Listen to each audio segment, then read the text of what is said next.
New Yorker magazine tends to be kind of a arty-farty kind of thing. So I don't know if I'm going to necessarily love this list or hate it or whatever, but let us begin. Okay, so they didn't even list it as top. They just gave, this is probably the better way to do it, but it's not as sexy. They said these are the best. Elden Ring, no doubt. Immortality, which is the full motion video game from the same guy who made, I think it's Her Story. I have not played any of his games. I hear this game is really cool and clever and interesting. It's up for a bunch of awards Thursday night. I haven't played it yet, but I'm looking forward to playing it. It's on Game Pass too. Norco, see, this is a good fucking list so far. Norco, I haven't played it, but everything I've read about it says it is a incredibly well written, well made, meaningful, interesting. Let me just tell you the story. Norco follows the journey of Kay, a young woman who returns to the Louisiana refinery town of her childhood following the death of her mother, who was investigating suspicious activities at a local oil company. The town decay reflects Kay's mental state. Both are untethered from their roots. I mean, it seems interesting. I don't know if it's going to be a great game, but it's nice to see at least some outlets going, these are the best games. These are the games that really push the medium. Oh, I love Mad Magazine too. Eddie T says the New Yorker's too highbrow. I need my Mad Magazine. I miss Mad Magazine. They don't make it anymore. Trombone Champ, I haven't played. I just thought that was a stupid meme thing. That's kind of the thing where you play Rock Band with a trombone. Gran Turismo 7, didn't play it, didn't want to play it, but I hear people who love cars love that game. That's great. Case the Golden Idol. I'm going to get this. This is on my Steam wish list. It kind of reminds me a little of, what was that game a couple years ago from the Papers, Please guy with the octopus, the sea creature? I loved it. It's such a weird name. Return to Obra Dinn. That's right, Gravity. Thank you, buddy. But this is a detective game set in the 1700s, 12 murders that span 40 years. I'm going to play it. Vampire Survivors, great game. You haven't played it, you should play it. There's Marvel Snap, no doubt. Hardspace Shipbreaker, I haven't played it. Here it's really great. Cyberpunk 2077, I don't disagree with that. I know it came out in 2020, but all the updates and all that stuff, I played this. Elden Ring came out and it kind of took my focus away, but I loved what I played post PS5 patch of this, and I look forward to getting back into the world. Kirby the Forgotten Land, I played the demo, I loved it, haven't played it. This is a good list. Wordle, that is on mine as well. Absolutely, Wordle is top in there. Honorable mentions, Curse to Golf, Hyper Demon, Neon White, yes. Ali World, Pentiment, Poinpy, don't know what that is. Proteus, this is a man's list. No offense. Strange Horticulture, Triangle Strategy, Tunic, Signalis. This so far is the absolute best. Fuck you, Ravno's best list, game list for non-gamers. No. This list is the best. Compare this to Time Magazine's 2022 list. This is a list of somebody or a group of people who actually play games, who love the art form, who respect the art form. They've got big commercial titles on here. They've also got weird shit on here, but even all the weird shit they got on here, there's a good reason for it. Fuck you. Game list for woke avocado toast eating New Yorkers.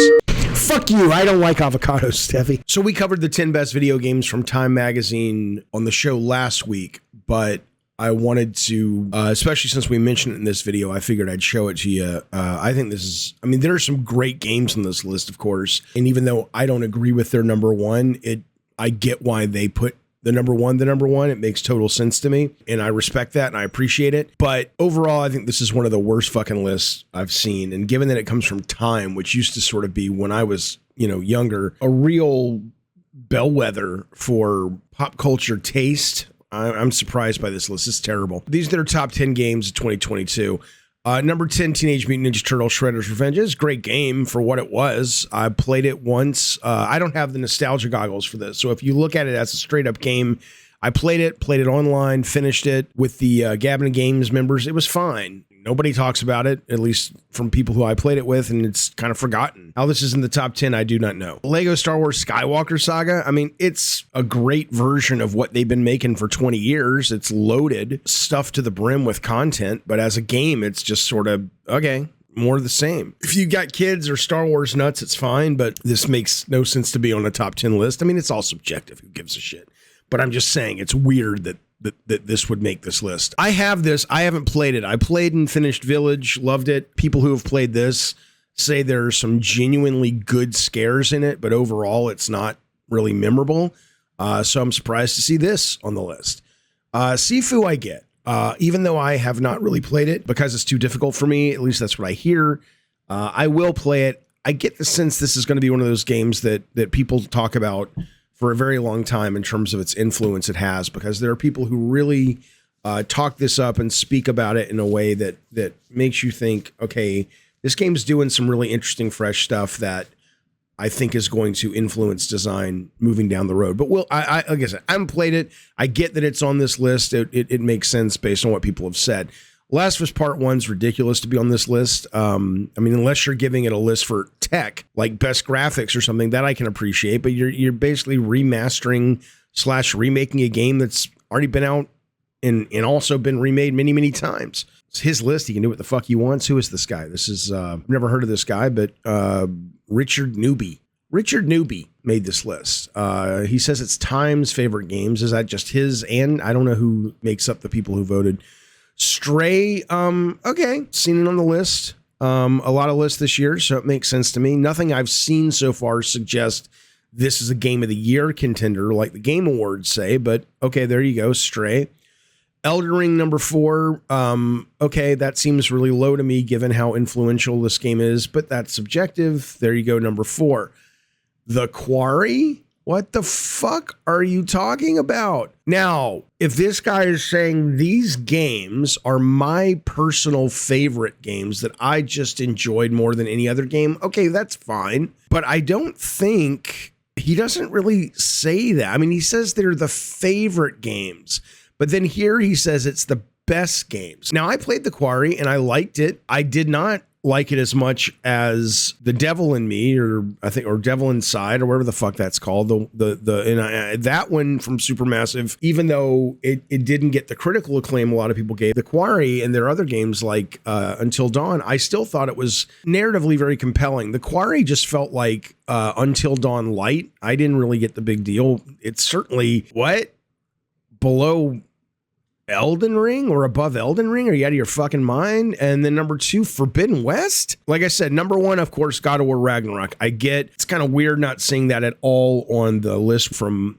the New Yorker, but this, and again, this is not I'm not knocking the game, but it was one of the, if you want to give it graphics, one of the best looking games I've ever seen in my life. But you're going to put this above Elden Ring in terms of just the best game of the year? It's just again, it's a list. It's one guy's opinion. Maybe it's a group's opinion. I don't care. I mean, I care from a standpoint of I think it's interesting to talk about, but it's just weird. It's like, wow. I mean, I guess you could say what this guy values more than anything in his video games are he's a real big kind of narrative guy. He likes his games. I mean, not entirely, obviously, as you see with Shredder here, but he likes his games that are like cinematic adventure, heavy cutscenes, heavy narrative, which is great. There's millions and millions and millions of people who love that. So clearly this is a list from a guy like that. But I really don't think, when you look at the best of culture, which is what this is called, or you look at the best video games of 2022, I just think,